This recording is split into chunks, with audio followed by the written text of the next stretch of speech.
Hi everybody, it's Casey Williams. As I've been driving more and more electric vehicles recently, it's occurred to me that some automakers want to make something that's super futuristic, and others you can barely even tell it's electric. Well, Mercedes' first crossover, the EQB 300 we have behind us, splits the difference. Let's go have a look at it. Much of the exterior styling is shared with the gasoline version, the GLB, but there are some unique differences that kind of clue you into this is an electric vehicle. It really starts with a great big plastic panel here in the middle where the grille would normally be. Again, it's an electric car. It doesn't need a grille for a gasoline engine, so it's a really smooth panel. Helps the aerodynamics too, extend your range just a little bit. This styling also connects it to the EQE, EQS electric sedans that are in the lineup. I like the hood bumps. Again, that kind of is taken from the 1950s Mercedes SL. Looks good. You know, a little blue signature here. The wheels are unique, 18-inch alloy wheels. They've got more of a flush finish on them. Again, trying to help the aerodynamics, help your range just a little bit. Overall styling though, again, shared with the GLB, which itself is really just a downsized GLS, which is the big full-size SUV Mercedes lineup. But you know, it's aerodynamic, it's rounded, has kind of an upright profile, gives a little more formality to it. But I like the design, it looks really nice. I think the thing that you realize though is it's not a futuristic looking vehicle. This is not, you know, the new EQS crossover looks very sleek, looks very futuristic. This is not one. This is one you could park in a parking lot, and if somebody didn't know what they're looking at, they'd probably think it's a gasoline version of it. But there's enough to differentiate it. You know, one of the other things is this tail lamp.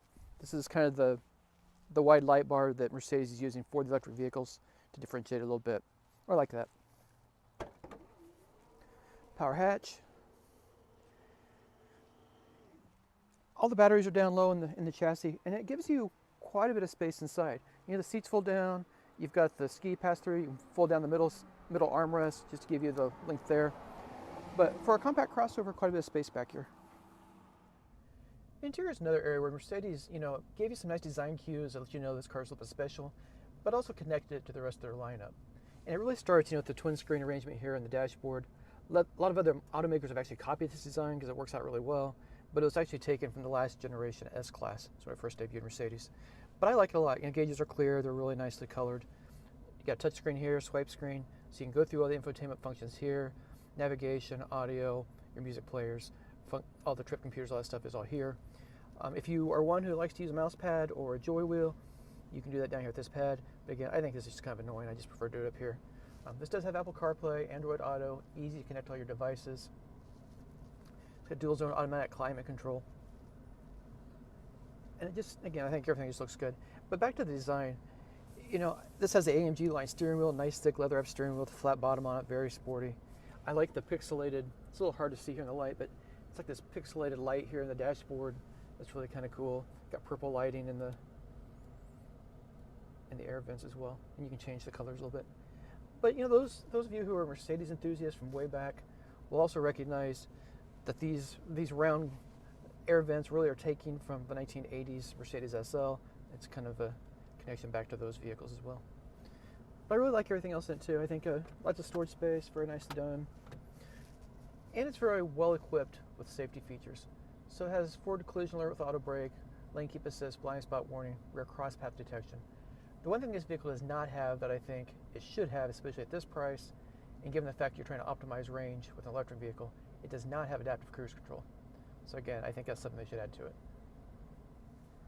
Well, driving the EQB is much like driving any other Mercedes, except better. I mean, everything functions the same, all the controls are the same. But there's just this, again, just the smoothness and torquey feel that you get with electric powertrain. So this has 225 horsepower, which doesn't seem like a lot, but again, this is a compact crossover. It's got all-wheel drive, has 4-matic all-wheel drive. So plenty of power for a vehicle this size. It does 0 to 60 in 7 seconds. If you're following Tesla's numbers or some others, you might think it's a little bit slow. But really for, again, a luxury crossover, that's plenty of power and plenty of performance. But it is an electric vehicle, so some things you're going to want to know about its range, 243 miles. Again, it'd be really nice if that was pushing closer to 300 miles, but 243 miles is useful. Pretty easy to recharge it. You can recharge on a home 240-volt charger in about 7 hours and 45 minutes. So easy overnight recharge, completely recharged. DC fast charger, you can do 10 to 80% in 32 minutes. So pretty quick again. You know, if you're at the mall and you plug it in, by the time you get in, buy a shirt, get back out, car's fully recharged. But again, the things I really just like driving is that, you know, the thing I used to like about Mercedes all the time is it just had this heavy iron sponge feel out on the highway. It just kind of wafted down the highway and just felt really safe and secure. And this vehicle has that. It's a heavier vehicle, the batteries are down, again, low on the chassis. And this car just has this really heavy, kind of old school Mercedes feel to it that I've kind of missed in recent years. I got it on the interstate, I drove about 100 miles, been driving it in town, all week. And I really have liked driving it. So it's like, again, if you're trying to do 0 to 60 sprints, this is probably not the fastest one, although it's not slow. But if you're just buying a vehicle to drive every single day and just be peaceful, this is really a nice one. Another thing this has too, it has the dynamic control like some of the other Mercedes. So there's Eco mode, Comfort, and Sport. I've been leaving it in Comfort. And what those modes do is it'll make the accelerator a little more sensitive in Sport, a little less sensitive in Eco, and also tightens and loosens the steering a bit. So you can kind of configure the vehicle to your personal preferences. So the one last thing you want to know about is price, and that has some pluses and minuses. So the EQB starts just under $55,000. This one has equipped $61,650. For a compact electric crossover, that is starting to get a bit pricey, especially if you look at vehicles like the Cadillac Lyriq, the Genesis GV60, and even the Audi and BMW models. So I think it's a very nice vehicle. I think it's not completely overpriced for that, but it's getting really close to it. Well, next week we'll have another fun car, in fact another electric car. Until then, storm forward.